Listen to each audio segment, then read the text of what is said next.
Hey farm friends, it's Jacqueline at Head Family Farm, and we have a small but big problem on our farm, and I'm on my way to hopefully pick up something that is going to help us solve this.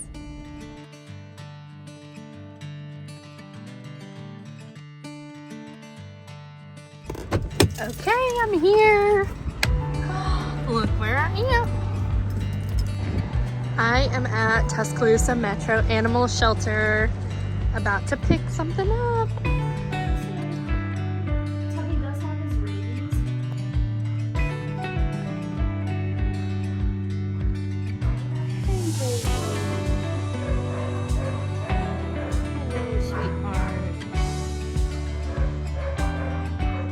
Hello, baby. You're so scared. Yeah? It's gonna be okay. It's gonna be okay. We're both scared. So I just loaded up these two babies.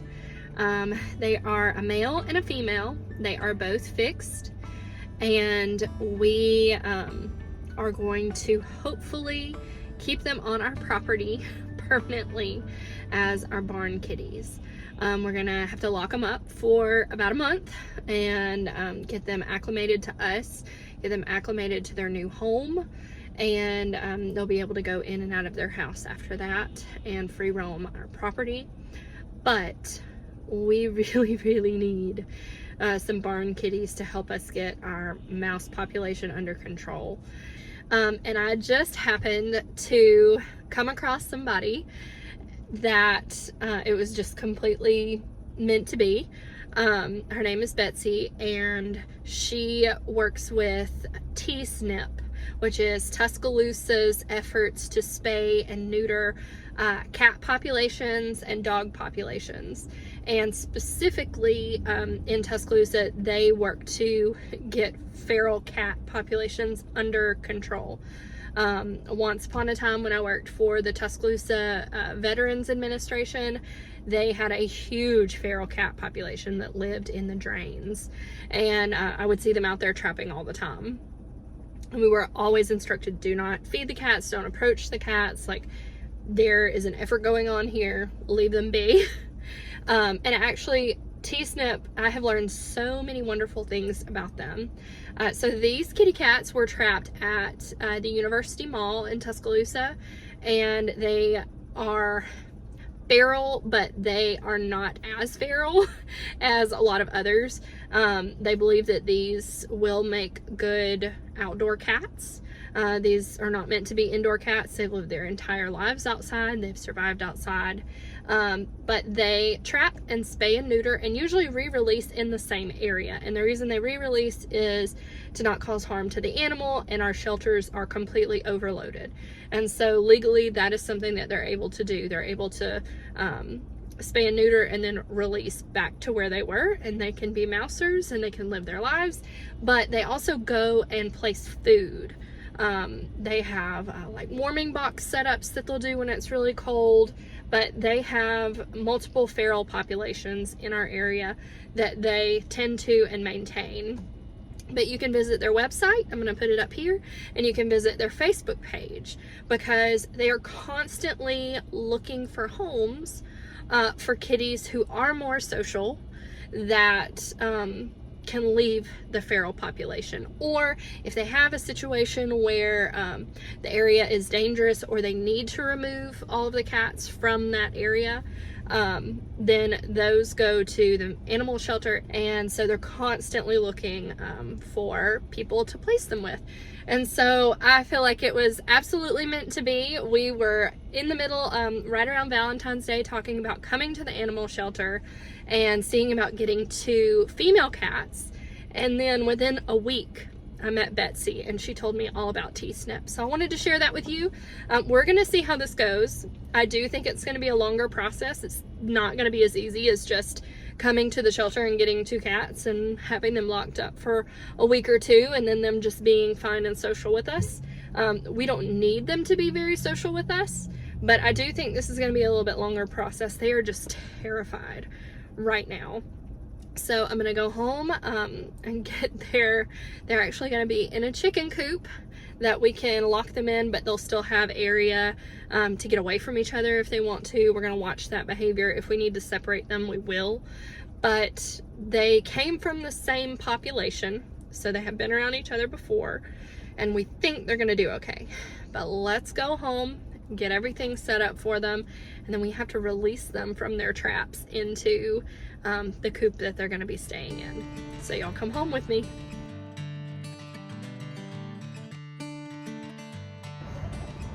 I'm home and it's not dark yet. Zach and Eleanor are back here. They're about to go load up some supplies that we picked up for our new kitties. They will have a litter box, they'll have food and water of course, and they told me to pick up treats so that we can try to socialize them more and get them used to us. And I'm going to show you how we're setting them up in the barn in their temporary holding area that they'll be in for about a month. Hello, handsome fella. Hello, Mr. Cap. Hello, Capper. Say hello, Mom. Love you. Cap, you're getting 2 new barn mates. Hopefully they're going to take care of our little mouse problem we have in here. Oh, you guys show out? Cap, I know you love your hay so much. Just so much. Look at you. I got to get your new hay feeder out here. Yes, I do. Hopefully I can do that tomorrow. Yeah? You think so? This is 2 days of hay. 2 days. So I'll rake this out of here, but I've got him a new hay feeder that's gonna bolt right there to the wall, and we'll just put hay in the top of it, and it has smaller holes than this, about half the size, but hopefully he won't rub his nose as much because he is rubbing the hair off his nose. I also talked to our vet because he's had some little dots on his ears, and I think these are from him rubbing it through here over and over. But these little round ones, I know, we thought might be ear mites. But I've checked him. I don't see anything, but that doesn't mean there's not something there. So we treated him with some ivermectin. Yeah. And I just poured out your water, and I'm going to get you some more. Yeah. You hear the lawnmower? Do you hear the lawnmower? You think they're bringing you something? You think they're gonna bring you something? Oh, you hear the girls? He said, yes, I do. Let me out. He's still doing so well. He looks so good. You can't jump up there, sir. Handsome boy. Handsome boy. Yeah. All right, let's show you the kitty's house. We have this Vitamin coop that they sent us last, I think summer, maybe last spring. But it's a movable coop. It's great. It's got some wheels on it back here. But it's really easy to move around even like without the wheels, using the wheels. It's got a bar right here that we just pick up on and we can move it. It's not super heavy, but this is going to be where they're staying. And I chose this one. We've got a few around the property, but I chose this one because it has multiple access points. We can open here, which we will not be doing because they will be escaping. But my thought is we can get them in here. There's another access here. I'm hoping maybe we can feed them there. Or I'm hoping this will be where we set their cage up to release them into there. And then up here, this is where I'm planning to keep their food and water. And the reason I'm planning to keep their food and water up here is I think we'll be able to, has a neat closure mechanism where I can close the door in there.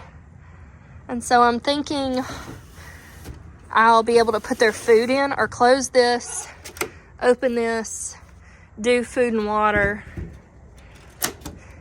and then open it up and they can go in there and eat. And then that way we're not risking them getting out. We've got them in the barn.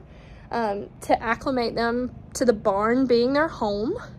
They're gonna be right there. It looks kind of like a junky corner, but it gets so dirty and dusty in here. That's just tools and supplies and things. And then we've got our hay all on this side. But we've got a tack room, and I originally wanted to set the tack room up for them, but I would have to enclose all of this and do so much more cleaning out than I'm prepared to do at the moment. But we're gonna get them moved in. Here comes Zach and Eleanor with our supplies.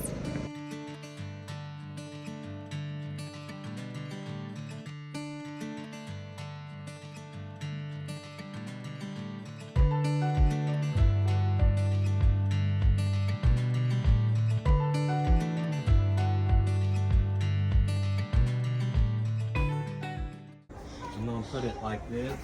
Okay. As I pull these open.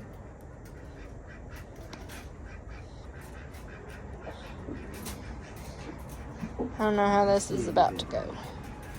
Let's see, baby. You're alright. Everything's okay. I know. Put your hand on top. Alright, she's gone. She's in there? Yep. I hope so. Yep, she's in. She's in. Just keep that right there. Alright, both of them are in. I think so.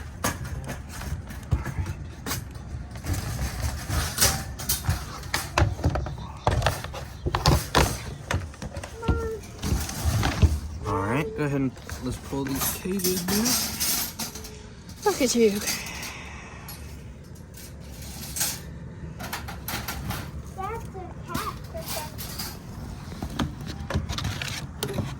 There we go. Yay! Alrighty. I'm pretty shocked. Oop, don't fall. So they're up in the top. Well, one of them's down there. That one's down there. Oh, okay. Don't open that little window or anything. What window? But that's the most freedom that they have had since they were trapped. Okay, you can open that. You can open that and peek in. I don't think 'Cause there's anybody's up wire. there, They both in the bottom. Yeah. Pretty Put girl. treats in there Oh, for 'em. she's so pretty.